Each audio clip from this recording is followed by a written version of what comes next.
Welcome students. और ये है आपका क्वेश्चन नंबर 9। और देखिए क्वेश्चन नंबर 9 क्या कहता है। क्वेश्चन नंबर 9 कहता है state which of the following situations are possible. तो देखिए इसमें कौन से सिचुएशन क्या होंगे, पॉसिबल होंगे, and give an example of each of these. अगर ये पॉसिबल हैं तो उनके लिए एक एक एग्जांपल इसमें दीजिए। तो देखिए सिचुएशन क्या कहती है। पहला है an object with a constant acceleration but with zero velocity ना। An object with constant acceleration but with zero velocity. एक ऑब्जेक्ट है, उसकी वेलोसिटी कितनी होगी, जीरो हो गई है, बट उसके पास में अभी भी क्या है, कांस्टेंट एक्सेलरेशन है क्या, ऐसा हमसे क्वेश्चन पूछा गया है। बट हम तो ये जानते हैं अगर वेलोसिटी में चेंज हो गई ना, rate of change of velocity is called acceleration. जब वेलोसिटी में चेंज होता है तो उसी को एक्सेलरेशन कहा जाता है। बट यहाँ पर को अगर वेलोसिटी जीरो हो गई तो किस तरीके से एक्सेलरेशन होता है, क्वेश्चन ये है ना। तो क्या ऐसा पॉसिबल है? तो हमारा जवाब है यस। हम ऐसा हो सकता है कब, अगर हमने ना किसी ऑब्जेक्ट को ऊपर की ओर फेंका ना। तो जैसे अगर आप इन केस ऑफ अर्थ कहते हैं, तो अगर अर्थ का जो एक्सेलरेशन है वो कैसा होता है, डाउनवर्ड काम करता है। अगर किसी ऑब्जेक्ट को हमने ना ऊपर की ओर अगर हम उसको थ्रो करते हैं और टॉप मोस्ट पोर्शन पर जाता है, अगर टॉप मोस्ट पोर्शन में जाता है तो वहाँ उसकी वेलोसिटी कितनी होती है, जीरो। बट एक्सेलरेशन तो हमेशा कैसा है, डाउनवर्ड ही लगता है, और उसकी वैल्यू कैसी रहेगी, हर जगह सेम रहेगी। तो चलिए आंसर को लिखते हैं। तो आंसर जो आप इसके लिए लिखेंगे, when an object is thrown vertically upward. अगर आप किसी ऑब्जेक्ट को वर्टिकली अपवर्ड ऊपर की ओर फेंकेंगे, its velocity at the highest point is zero. तो वो टॉप मोस्ट पोर्शन पर जब जाएगा ना तो उसकी वेलोसिटी कितनी हो जाएगी, जीरो। तो अगर आपने इस तरीके से किसी बॉल को ऊपर की ओर फेंका ग्राउंड लेवल से, अगर आपने इस बॉल को क्या करते हैं, ऊपर की ओर फेंकते हैं, तो जी की जो वैल्यू है ना वो कैसे काम करती है, डाउनवर्ड। तो जी हमेशा कैसे करेगा, डाउनवर्ड की ओर काम करेगा। और जी की वैल्यू कितनी होती है, जी is equal to 9.8 metre per second square. तो यहाँ भी जी सेम है, यहाँ पर को भी जी सेम है, इधर भी जी की वैल्यू कैसी है, सेम है। अब यहाँ आपको वेलोसिटी है, यहाँ आपको वेलोसिटी है, लेकिन इस पोर्शन पर जब टॉप पर कोई भी बॉल पहुँच गया या कोई भी ऑब्जेक्ट पहुँच गया तो उसकी वेलोसिटी कितनी होगी, 0 मीटर पर सेकेंड। तो ऐसी सिचुएशन पॉसिबल है हाँ, कि जब वेलोसिटी जीरो हो जाती है तो क्या कांस्टेंट एक्सेलरेशन होता है, यस। इन केस में, ये वाली केस में वेलोसिटी जीरो होगी, लेकिन जो जी है वो कैसा है, आपके पास में फिक्स है, विच इज़ डाउनवर्ड, और value of G is 9 point metre per second square. इस जी को हम क्या कहते हैं, ग्रेविटेशनल एक्सेलरेशन कहते हैं। अदरवाइज सिचुएशन ऐसी थी ना, एक्सेलरेशन होता क्या है, अगर जब हम वेलोसिटी में चेंज करते हैं, वेलोसिटी में हम टाइम के साथ चेंज करते हैं ना, तो उसको एक्सेलरेशन कहते हैं। तो सिचुएशन ये थी, अगर हम वेलोसिटी को चेंज करेंगे तो क्या एक्सेलरेशन आएगा, तो हाँ आएगा। लेकिन अगर वेलोसिटी को जीरो कर दिया जाए तो क्या एक्सेलरेशन बना रहेगा, तो जवाब हो सकता था नहीं। लेकिन ऐसी सिचुएशन हैं, अगर बॉडी को ऊपर की ओर फेंकेंगे तो जी हमेशा कैसा करेगा, काउंट नीचे की ओर काउंट करेगा। तो अगर यहाँ पर को वी जीरो भी हो गया है तो ये कहाँ क्या करेगा, ये नीचे की ओर गिरना चाहेगा, इसलिए जी कैसा है, कांस्टेंट है। सो देखते हैं इसका नेक्स्ट क्वेश्चन। तो इसका जो सेकंड क्वेश्चन है उसको थोड़ा सा देखते हैं। An object moving in a certain direction. कोई ऑब्जेक्ट जो है वो किसी डायरेक्शन में चल रहा है विद एक्सेलरेशन, और उसके पास में ना एक्सेलरेशन भी है, इज परपेंडिकुलर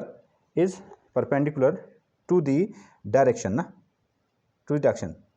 तो जो एक्सेलरेशन होगा और जो उसके मूवमेंट करने की डायरेक्शन होगी, दोनों आपस में कैसे होंगे, परपेंडिकुलर होंगे। क्या ऐसा पॉसिबल है, ये क्वेश्चन कहा जा रहा है। कोई ऑब्जेक्ट अगर चल रहा है तो उसके पास वेलोसिटी है ना, और उसके पास में एक्सेलरेशन भी है, तो क्या ऐसा पॉसिबल हो सकता है कि एक्सेलरेशन और जो वेलोसिटी की जो डायरेक्शन होगी ना वो एक दूसरे कैसी होगी, परपेंडिकुलर होगी। तो इसके लिए हम इसको कुछ एग्जाम्पल से समझते हैं। मान लेते हैं अगर हमारे पास में कोई ऑब्जेक्ट ऐसे सर्कुलर मोशन कर रहा है, इस तरीके से अगर वो सर्कुलर मोशन कर रहा है तो ये उसका सेंटर हो गया। मान लीजिए वो अभी, ये इसका रेडियस हो गया ना ऐसा, मान लीजिए वो अभी इस पॉइंट पर है, तो हमको क्या करना है ना, इसकी डायरेक्शन निकालनी है। इसकी डायरेक्शन निकालनी है तो इस पॉइंट पर हम एक टेंजेंट ड्रॉ करेंगे, ये क्या हो जाएगी, इसकी डायरेक्शन ऑफ वेलोसिटी हो जाएगी अगेन। अब सोचिए कि ये पॉइंट चलकर यहाँ पहुँच गया, तो यहाँ आपको मुझे क्या निकालनी है, डायरेक्शन निकालनी है। अगर मैं यहाँ ऑब्जेक्ट है तो मैं कह रहा हूँ कि इसकी डायरेक्शन इस पॉइंट पर कहाँ है, तो आपको क्या करना पड़ेगा, यहाँ आपको एक टेंजेंट ड्रॉ करना पड़ेगा। जो टेंजेंट की डायरेक्शन होगी वही उसकी वेलोसिटी की डायरेक्शन होगी।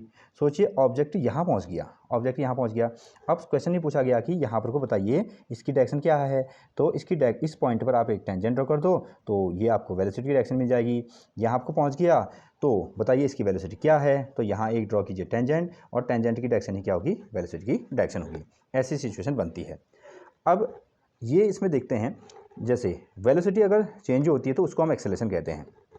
मान लेते हैं ये हमारे पास में एक रस्सी है या एक धागा है और उस पर हमने एक बॉल बांध दिया है और उसको हम ना क्या कर रहे हैं, सर्कुलर वे में इस तरीके से इसको हिला रहे हैं ना, ऐसा इस तरीके से हम उसको राउंड राउंड कर रहे हैं।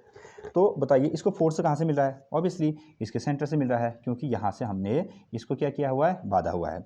अगर हम इसको छोड़ देंगे तो वो ऑब्जेक्ट इस डायरेक्शन में ऐसा चल देगा। तो इसमें ना जो फोर्स बनता है वो कहाँ हो गया, आपका सेंटर की ओर।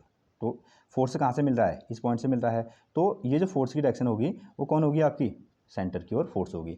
अगर सेंटर की ओर फोर्स है तो इसी डायरेक्शन में क्या लगता है, एक्सेलरेशन भी लगता है ना। तो इसको हम ना क्या कहते हैं, एक स्पेशल इसका नाम है which is named as centripetal force, और this acceleration is known as centripetal acceleration.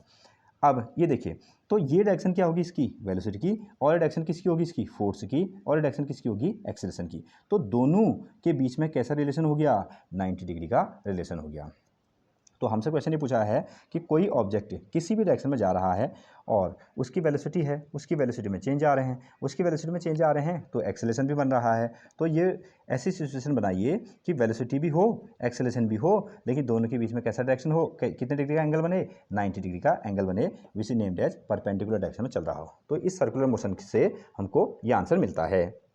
तो इसका आंसर आप इस तरीके से लिखेंगे, an object moving in a circular path. अगर कोई ऑब्जेक्ट एक सर्कुलर पाथ में चल रहा हो विद यूनिफॉर्म स्पीड, और उसकी स्पीड कैसी हो, यूनिफॉर्म स्पीड हो, it's acceleration is always perpendicular. तो इसमें जो एक्सेलेरेशन बनेगा उस वो कैसा रहेगा, हमेशा परपेंडिकुलर होगा to the direction of motion of the object. जिस डायरेक्शन में ऑब्जेक्ट चल रहा है उसके डायरेक्शन के परपेंडिकुलर क्या रहेगा, आपका एक्सेलेरेशन रहेगा। और इस सिचुएशन कब आएगी, जब कोई भी ऑब्जेक्ट सर्कुलर मोशन में चल रहा है। सो मिलते हैं अगले क्वेश्चन में, तब तक के लिए थैंक यू।